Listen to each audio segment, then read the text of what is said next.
Mun nimi on Henna ja minä olen Taivalkosken kotihoidossa lähihoitajana. Olen ollut täällä töissä vuodesta 2021 asti ensin opiskelijana ja sitten 2023 syksyllä sain vakipaikan. Ihan hyvin olen viihtynyt. Tyypillisen työpäivään kuuluu asiakkaiden avustaminen erilaisissa heidän päivittäistarpeissa. Joinain päivinä teen turvapuhelin- ja digivastaavan töitä.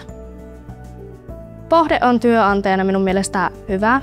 Antaa mahdollisuuden kehittyä jo valmiiksi omassa ammatissa, mutta myös pyrkii mahdollistamaan sen, että voisi opiskella ylempään tutkintoon, esimerkiksi ammattikorkeakoulu. Täällä saa apua kaverilta, kun kysyy, voi mennä toimistolle ja olla sille, että nyt ei pää raksuta, että onko teillä mitään järkevämpää, mitä minun päästä tulee.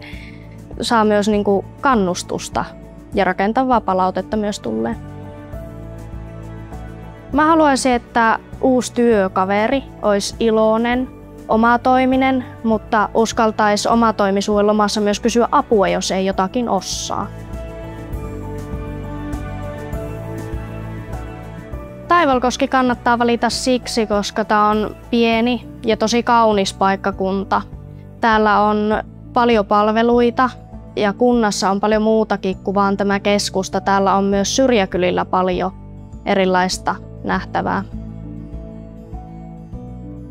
Tänne kannattaa hakea töihin, jotta saa uusia kokemuksia, oppii kohtaamaan erilaisia ihmisiä ja pääsee myös osaksi ihan mahtavaa työporukkaa.